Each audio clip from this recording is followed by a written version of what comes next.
வெற்றி துளசி சீரியலில் இப்போ ஒரு அருமையான அட்டகாசமான மாசான எபிசோட் வந்திருக்குன்னே சொல்லலாம். விசி வந்து சுத்தமாக போக மாட்டேங்குது. பார்க்குறலாம் லைக் பண்ணிட்டு பார்த்தீங்கன்னா கொஞ்சம் பேச வந்து முறிட்டா இருக்கும். நம்ம துளசி மாட்டுக்கும் ரூமில் வந்து உட்காந்துட்டு இருக்காங்க. ஜன்னல் வழியாக பார்க்குறாங்க. வெற்றி வந்து நிற்கிறது நல்லா தெளிவாக தெரியுது. இதுக்கு முடிவே இல்லையா அப்படின்னு சொல்லி ரகு வந்து யோசிச்சுட்டு ஈஸ்வரமூர்த்திக்கு வீட்டுக்கு வந்து போகலான்னு சொல்லிட்டு அப்படியே பைக் எடுத்துகிட்டு அங்கேருந்து போகிறாங்க.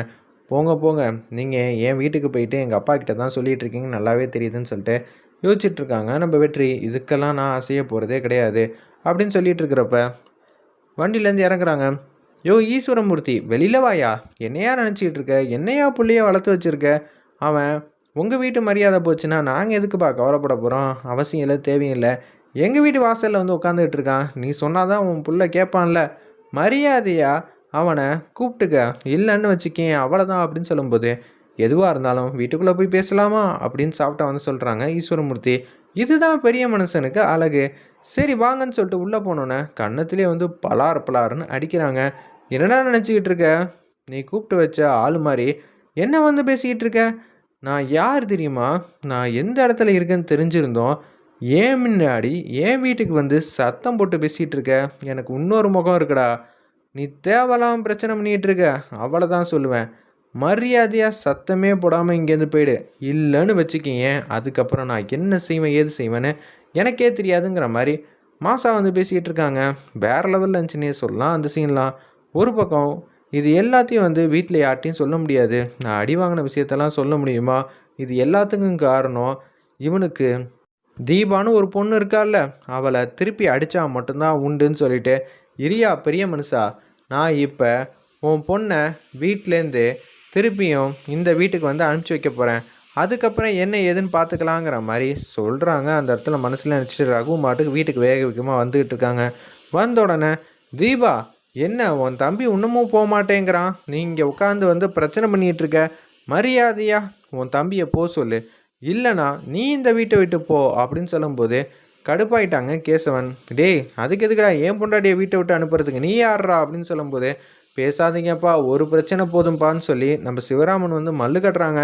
அவங்க சொல்கிறத காதுலேயே கேட்க மாட்டேங்கிறாங்க. நம்ம ரகு ஏன்னா அங்கே அடி வாங்கிட்டு வந்ததுனால ஈஸ்வரமூர்த்தி என்னால் திருப்பி அடிக்க முடியாது, அவன் மிகப்பெரிய இடத்துல வேலை பார்க்குறான், ஆனால் அவன் பொண்ணை வந்து திருப்பி வீட்டுக்கு அனுப்பிச்சி வச்சுட்டா இதுக்கு அதுதான் காரணம்னு அந்த பெரிய மனுஷனுக்கு நல்லாவே தெரியும். பதிலடினா எப்படி கொடுப்பான் இந்த ரகுங்கிற மாதிரி மனசில் நினச்சிட்டு போறியா இல்லையா அப்படின்னு சொன்னோன்னே, இதுக்கு மேலே நாளாக இந்த வீட்டிலலாம் வந்து மரியாதை இல்லாமலாம் இருக்க முடியாதுன்னு சொல்லிட்டு வேகமாக வந்து போகிறாங்க. துணியெல்லாம் பேக் பண்ணிகிட்டு இருக்காங்க. எங்கள் அண்ணன் தெரியாமல் பேசிட்டாங்க மன்னிச்சிருமா அப்படின்னு சொல்லும்போது சிவராமனுக்கு என்ன பொண்ணு எது பொண்ணுன்னு சுத்தமாக புரியல. உடனே ரகு வந்து அதிரடியாக வந்து திருப்பி அதிகாரிக்கு கால் பண்ணுறாங்க. இங்கே வாங்கய்யா, எங்கள் வீட்டு வாசல் நின்றுக்கிட்டு பிரச்சனை மொத்தம் பண்ணிக்கிட்டு இருக்கான் அப்படின்னு சொன்னோன்னே சரின்னு சொல்லிட்டு வேகமாக அவங்களும் வராங்க. தீபா வந்து நிற்கிறாங்க வெற்றி முன்னாடி. போதுமாடா, உன் வாழ்க்கையில் நீ பிரச்சனை பண்ண உனக்கு முழு உரிமை இருக்குது, ஆனால் பதிலுக்கு என் வாழ்க்கையிலையும் இந்த மாதிரி பண்ணிகிட்டு இருக்கியேடா அப்படின்னு சொல்லிட்டு பெட்டி எடுத்துகிட்டு மாதம் அவங்க மாட்டுக்கு வீட்டுக்கு வந்து போயிட்டுருக்காங்க. ஈஸ்வரமூர்த்தி மாட்டுக்கும், ஏங்க நீங்கள் அந்த பையனை அடிச்சிங்க, பதிலுக்கு தீபாவை அவங்க வீட்டிலேருந்து துரத்தி விட்டுட்டா என்ன பண்ணுவீங்க, தீபாவை துரத்தி விட்டுருவாங்களா, அதுக்கெல்லாம் வாய்ப்பு இருக்கா என்ன, நிச்சயம் அதுக்கெல்லாம் வாய்ப்பு இருக்காது அப்படின்னு சொல்லி வாயமும் தீபா மாட்டுக்கும் பெட்டி எடுத்துகிட்டு வராங்க.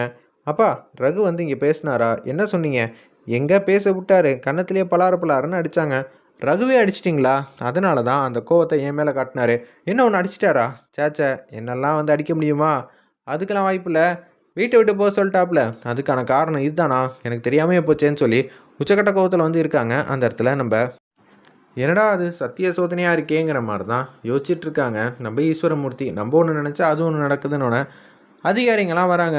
வந்த உடனே நீங்கள் வாங்க இந்த வீட்டில் நின்று பிரச்சனை பண்ணிகிட்ருக்கீங்கன்னு எல்லோரும் சொல்கிறாங்க. என் பொண்டாட்டி வந்து சொன்னாலா, நான் அவள் கழுத்தில் தாலி கட்டினேன், அவள் ஏதாவது ஒன்று சொல்லட்டும் என்னை கூட்டிகிட்டு போங்கங்கிற மாதிரி சொன்னோன்னே துளசி வந்து வர மாதிரியே தெரியல. அப்படியே உள்ளே இருக்காங்க. டேய் என்னடா காரியம் பண்ணி வச்சுருக்க, அவர் நம்ம வீட்டு மாப்பிள்ளடா.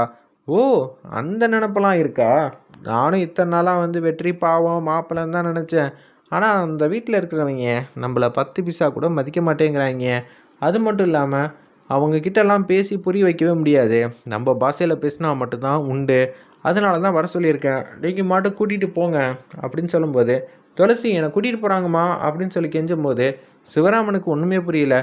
ஏம்மா நீங்கள் எல்லாரும் இப்படி பண்ணிகிட்டு இருக்கீங்க, இந்த அப்பங்காரம் பேச்சை கொஞ்சம் கூட கேட்க மாட்டிங்களா அப்படின்னு சொல்லி மனவேதனையோட வந்து கத்துன்னு கத்திக்கிட்டு இருக்காங்க நம்ம சிவராமன். சும்மானு இருங்கப்பா. உங்கள மாதிரி நீதி, நேர்மை, நியாயம், தர்மங்கிற மாரி யோசிச்சுட்டு இருந்தா அப்புறம் அவ்வளதான். அவங்க எப்படி நடந்துக்கிறாங்களோ அது மாரி தான் நடந்துக்கணும். நீங்களும் தான் சொன்னீங்க. ஆனா இவன் போனானா வெற்றி? போவே இல்ல. இப்போ போய் தானே ஆவணும். கூட்டிட்டு போங்கன்னோனே ஜீப்ல வந்து கூட்டிட்டு அப்படியே போறப்ப, சிவராமனுக்கு வந்து முடியல. அப்படியே வந்து அசந்து போயிட்டு உட்காந்துடுறாங்க அந்த இடத்துல. இத பார்த்தோன்னே யாருக்கு என்ன செய்யணும், ஏது செய்யணும் சுத்தமா வந்து தெரியல. இது எல்லாத்தையும் துளசி வந்து பார்க்குறாங்க. வெளியில ஓடி வந்துடுறாங்க. அப்பாங்கிற மாரி கத்துறாங்க. உடனே ஆட்டோ எடுத்துட்டு நம்ம சிவராமன அப்படியே கூட்டிட்டு வந்து போயிட்டே இருக்காங்க. என்ன செய்யறதுன்னே தெரியலையே! வீட்ல அடுக்கடுக்கா வந்து பிரச்சனை மேல பிரச்சனை வந்துகிட்டு இருக்கு. அதனால தான் அப்பாவுக்கு இது மாரிலாம் நடக்குது. ஏன்டா கொஞ்சம் கூட புரிஞ்சுக்க மாட்டேங்கிறீங்க? அம்மா நம்ம மேல என்னம்மா தப்பு இருக்கு? தப்பு செஞ்சதெல்லாம் அவிங்க. ஆனா பதிலுக்கு நம்ம இது மாரிலாம் வந்து செஞ்சுக்கிட்டு இருக்கணுமா? சுத்தமா வந்து இதெல்லாம் வந்து பண்ணவே கூடாதும்மா! அப்படின்னு சொல்லி உச்சக்கட்ட கோவத்துல வந்து வானத்துக்கும் பூமிக்கும் குதிக்கிறாங்க. வேற லெவல்ல மாஸா இருந்துச்சுன்னே சொல்லலாம். அந்த சீன்லாம் சிவராமன் எதுவும் பேச முடியாம அப்படியே அசந்து தூங்கிட்டு இருக்காங்க. லட்சுமி அம்மா வந்து கடுப்பாயிட்டு இருக்காங்க. கடுப்பானோனே பேசுறாங்க நம்ம துளசிக்கிட்ட. உன் கையில தான் நம்ம குடும்பத்தோட நிம்மதி, சந்தோஷம் எல்லாமே இருக்கு. நீ என்ன முடிவு எடுக்க போற? அம்மா என் கையில இருக்குங்கிறீங்க. நான் என்னம்மா பண்ணட்டும்? எனக்கு எதுவுமே தெரியாதே! அப்படின்னு சொல்லும்போது, அப்பாவுக்கு எதனால இது மாரி ஆச்சு? யோசிச்சு பாரு. தீபா வீட்டை விட்டு போயிட்டா. கேசவன் வாழ்க்கை கேள்விக்குறி. நீ உன் முடிவை என்னன்னு சொல்லாம நீ மாட்டுக்கு அமைதியா இருக்க. கேசவன், நீ, அப்புறம் வாசல்ல நிக்கிற வெற்றி எல்லாருக்கும் வந்து சேர்ந்து இப்ப வெற்றிய உள்ள வச்சு ஆகணும்னு ரகு வந்து வானத்துக்கு முங்கி குதிக்கிறான். அங்க என்ன நடந்துச்சு, ஏது நடந்துச்சுன்னு தெரியல. எனக்கு தெரிஞ்ச ஈஸ்வரமூர்த்தி உங்க அண்ணன் நடிச்சிருப்பாங்க. அப்படியே பாத்தியா சுத்தி சுத்தி வந்து நீ உன் முடிவுல சொல்றதுனால தான் இவங்க 4 பேர் வாழ்க்கை இருக்கு. நீ என்ன சொல்ல போற? வீம்பு பிடிச்சிட்டு உங்க அப்பாவை அனுப்பிச்சி வைக்க போறியா? இல்ல நீ போய் மாப்பிள்ளையை கூட்டிட்டு வர போறியா? முடிவு உன் கையில. நான் எதையும் வந்து செய்யாதுன்னு சொல்லவே இல்லைன்னு லட்சுமி அம்மா வந்து சொல்றாங்க. சரிம்மா இதில் தான் உனக்கு சந்தோஷம்னா நான் போறேன்னு சொல்லிட்டு வெற்றியை பார்க்க போறாங்க. ஒரு பக்கம் அவர் வந்து ஸ்டேஷனில் வந்து உட்காந்துக்கிட்டு இருக்காங்க. எப்படி இருந்தாலும் என் பொண்டாட்டி வருவா சார். என் பொண்டாட்டி எதுவும் எழுதி கொடுத்தாளா? அப்படியெல்லாம் இல்லாதப்ப நீங்கள் எதுக்கு இது மாதிரிலாம் கேட்குறீங்கன்னு சொல்லி வெற்றியை பார்க்கலான்னு சொல்லிட்டு ஸ்டேஷனுக்கு வந்து நிற்கிறாங்க நம்ம துளசி. எப்படி இருந்தாலும் கூட்டிகிட்டு வந்துடுவாங்கன்னு தான் நினைக்கிறேன். வெயிட் பண்ணி